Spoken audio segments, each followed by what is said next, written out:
Welcome back to Organized, the business law breakdown. I'm Seth C. Oranburg, and today we're delving into another fascinating area of contract law: how courts interpret contracts beyond just the words on the page.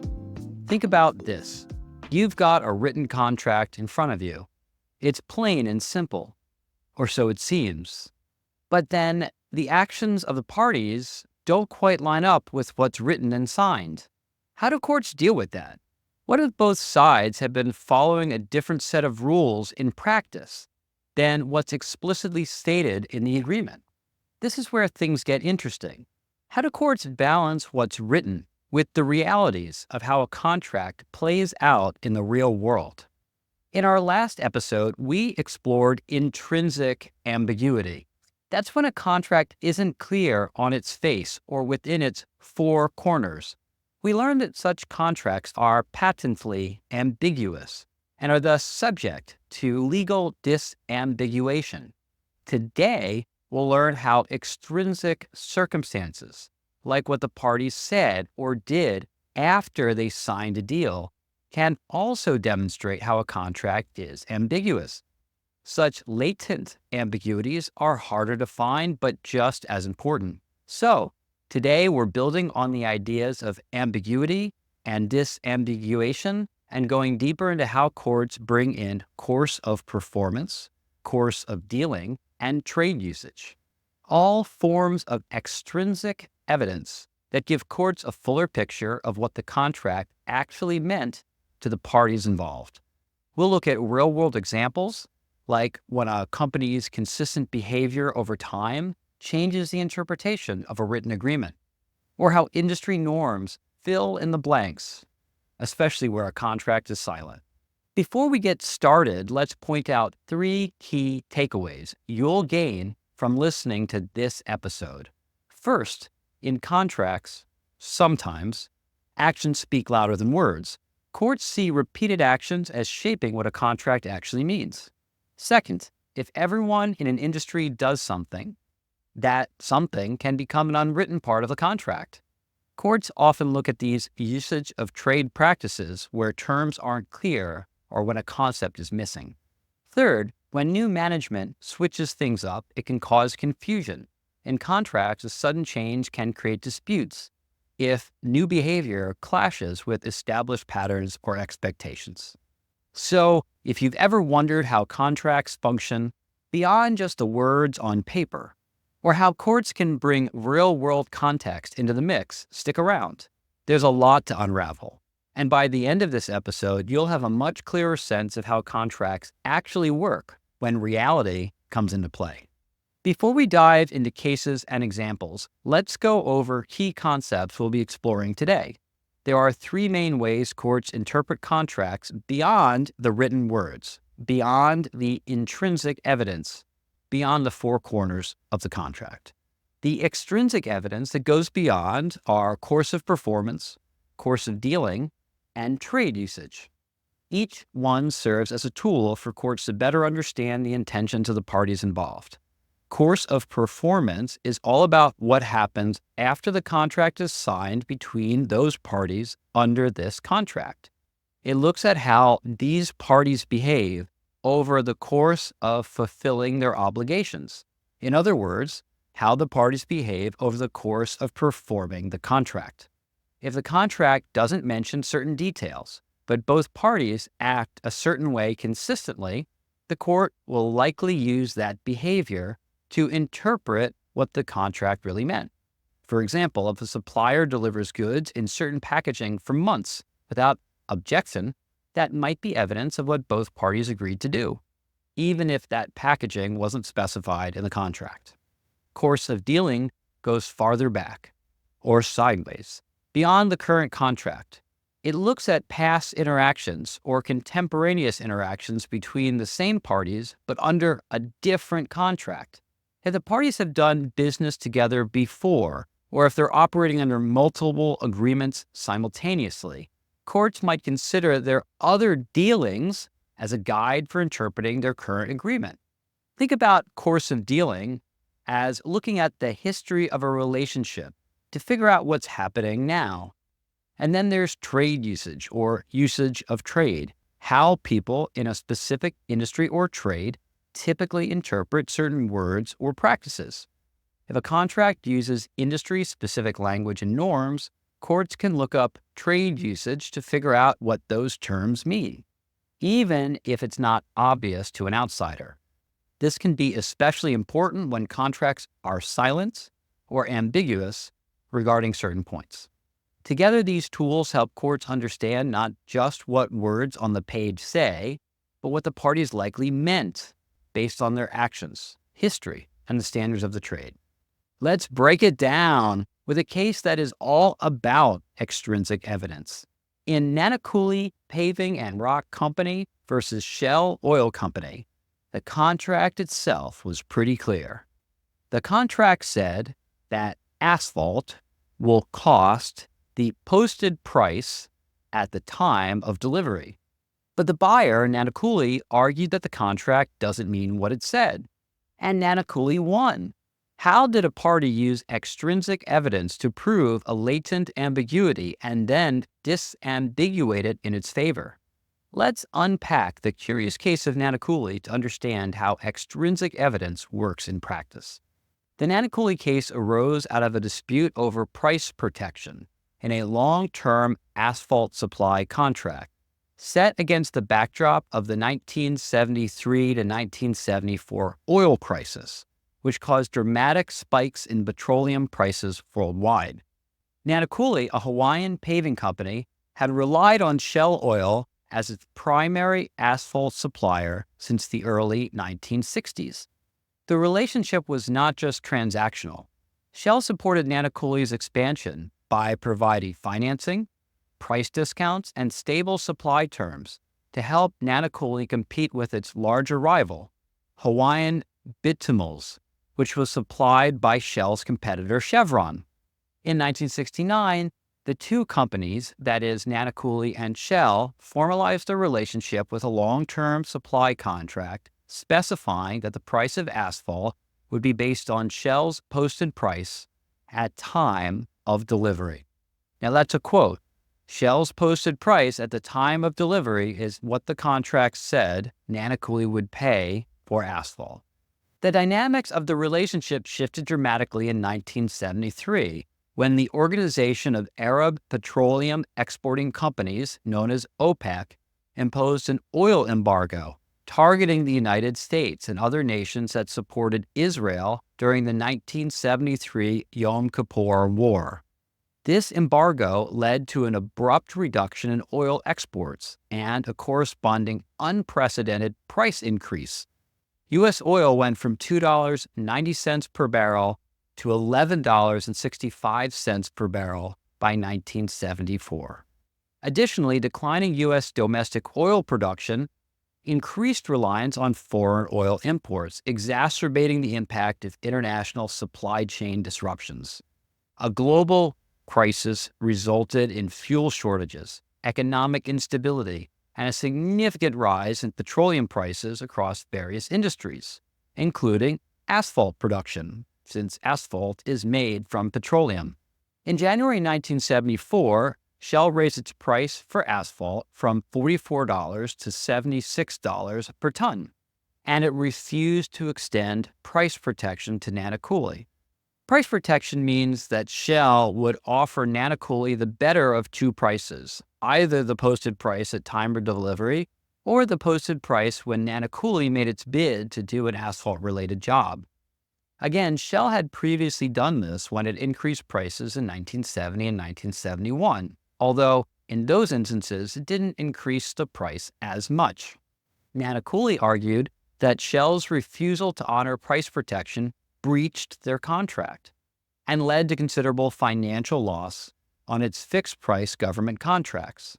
Shell countered that the contract's plain language allowed it to charge the posted price at time of delivery, and the contract means what it says, irrespective of any prior practice or industry custom. The court examined the role of extrinsic evidence, course of performance, course of dealing, and usage of trade in interpreting the contract to determine whether price protection should be considered an implied term. With this context in mind, let's delve into how each type of extrinsic evidence influenced the court's interpretation. Course of performance refers to the actions of the parties during the performance of this contract at issue. It sheds light on how the parties understood the contract's terms. Under this long-term contract, Shell had twice price-protected Nanakuli in 1970 and 1971 by holding the asphalt price steady after announcing price increases, allowing Nanakuli to complete projects and purchase asphalt at the price that it would have cost at the time it bid for those government projects. These repeated actions signaled an implicit understanding that Shell would provide price stability on committed work. The court interpreted this prior conduct as evidentiary that the parties had a shared understanding of price protection, making Shell's refusal in 1974 inconsistent with the contract's course of performance. Course of dealing examines parties' relational history before the specific contract. Since before the long-term contract, in fact, since the 1960s, Shell and Nanakuli had closely collaborated, with Shell providing financial support and discounts to foster Nanakuli's growth in Hawaii's competitive paving market. This relationship went beyond typical supplier-buyer dynamics. Shell was actively involved in helping Nanakuli secure large government projects. This long-standing partnership, rooted in trust and cooperation, suggested that Shell's obligations extended beyond the literal terms of the 1969 long-term contract. Under the Uniform Commercial Code, and asphalt is, of course, goods, so the UCC applies, usage of trade encompasses industry norms that parties in the same trade expect each other to observe. Evidence showed that the custom in Hawaii's asphalt paving industry was for suppliers to offer price protection due to the government's fixed-price contracts, which left paving companies vulnerable to price increases after submitting bids. Chevron, the only other asphalt supplier in Hawaii, routinely price-protected Hawaiian bituminals, reinforcing the expectation that Shell would offer similar protection. That is, to the extent that usage of trade related to trade on the island of Oahu in Hawaii. The court found the trade custom was so prevalent in part because they defined the relevant market so narrowly. Price protection did not necessarily exist in all markets and for all industries. But here, the court decided to look at Hawaii and Oahu in particular. And it found that the trade custom was so prevalent there that Shell should have reasonably anticipated Nanakuli's expectation of price protection. Shell's decision to deny price protection in 1974 coincided with significant leadership changes in its asphalt division. By 1973, several key personnel familiar with the Hawaiian market and the history with Nanakuli had left Shell. This shift in leadership brought a more rigid interpretation of the contract terms, focusing solely on Shell's posted price clause and disregarding the broader business relationship and the industry practices. This organizational shift demonstrates how a lack of continuity in contract management can disrupt established business practices, alter contract performance, and even lead to legal liability, especially where the new leadership is unaware of prior understandings and local market context. It's a reminder that even at large companies, the legal department needs to be careful to remind leadership to abide by not only the written words of the contract, but the practices that have been engaged in over time. In conclusion, the Nanakuli case illustrates how courts rely on extrinsic evidence to interpret contracts in light of the commercial context, industry norms, and the parties' established practices.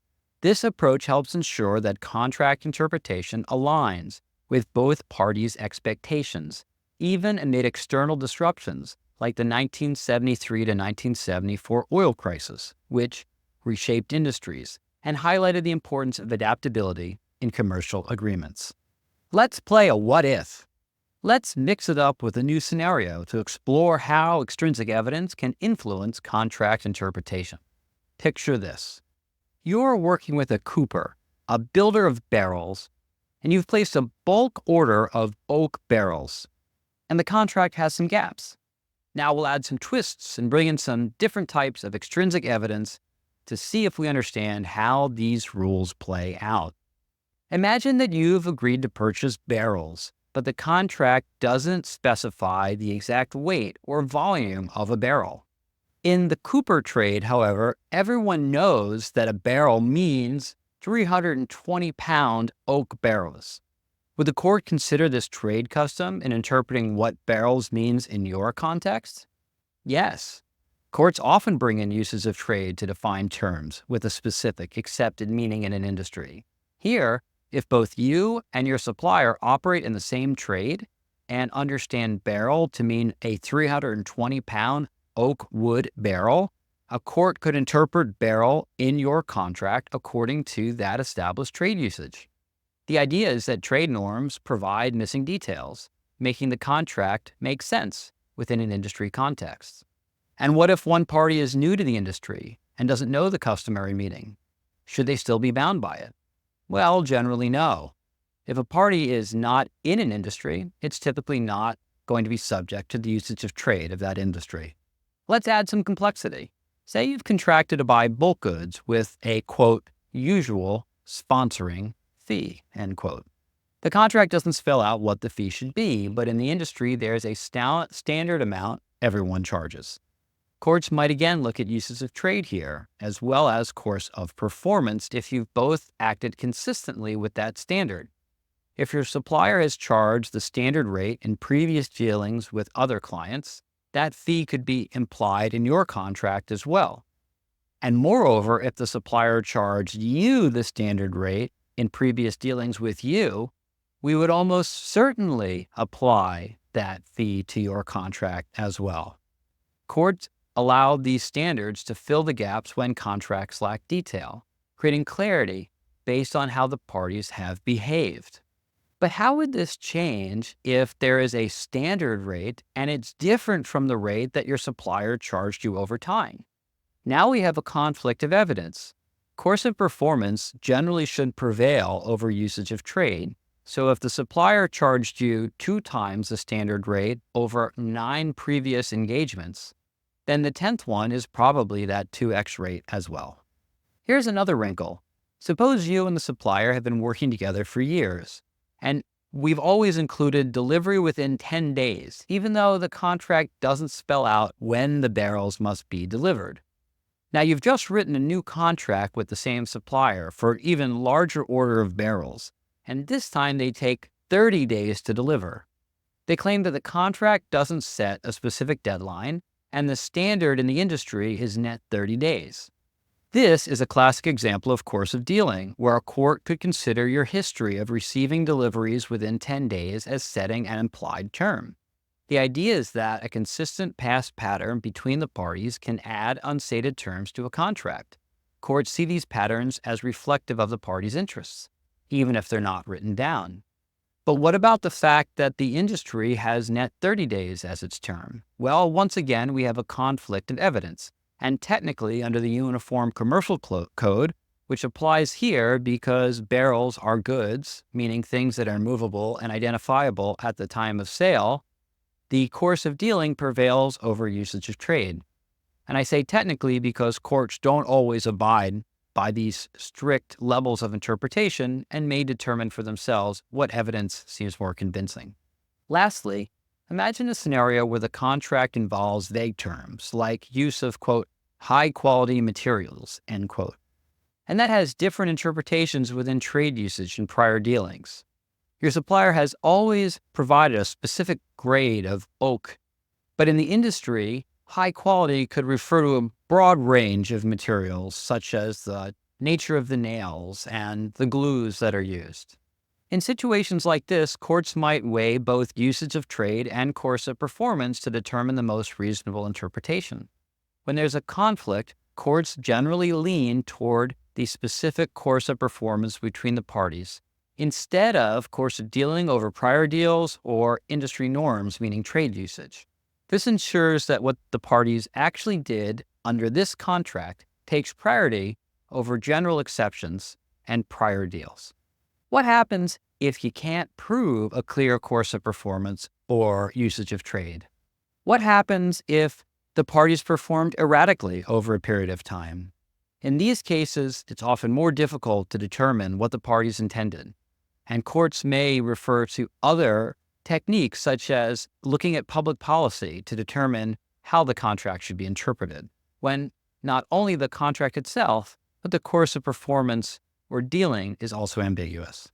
Now let's bring this concept to life with a quirky pop culture reference. In the Seinfeld episode, The Soup, Jerry Seinfeld faces a situation that humorously mirrors the concept of course of performance in contract law. Jerry consistently dines at Monk's Cafe, where he orders soup and, over time, has come to expect free bread with his meal. It's a practice not explicitly stated. It's not in the menu, but it's established through repeated behavior. This pattern suggests that free bread is part of the deal. However, when Jerry gets a new waitress, Kelly, she starts charging for the bread. Jerry is taken aback. He humorously protests, "What do you mean I have to pay for the bread? I've been getting it for free." Kelly responds with a smile, "Well, there's a new policy now." This exchange, although comic, illustrates how consistent past actions can shape the understanding and expectations of parties to a contractual term, even if terms are not explicitly stated, and how changes in those patterns can lead to amusing or problematic conflicts. That's all for today's episode of Organized, the Business Law Breakdown. Let's quickly recap what we covered. We explored how courts interpret contracts beyond just written words, looking at concepts like course of performance, course of dealing, and usage of trade. These tools help courts figure out what the parties really intended when the language in the contract is unclear, or when their actions tell a different story than their words. We saw how course of performance can reveal the meaning of a contract based on how both parties behave after signing it, and how course of dealing can bring the parties' history into the blanks of a contract agreement. All these tools ensure that contracts are interpreted in a way that reflects reality, not just words on a page. Now, I'd love to hear your thoughts. Have you ever been involved in a contract where actions didn't line up with words? Or have you been part of a business deal where the past relationship carried more weight than what you actually wrote down? Let me know. Drop your questions and comments into the chat below, and who knows, you might hear your question in a future episode. That's all for today's episode of Organize, the Business Law Breakdown. Thank you for considering how courts interpret contracts with me today. I hope you found the episode enlightening and practical. Remember, until next time, keep your agreement strong and your argument stronger.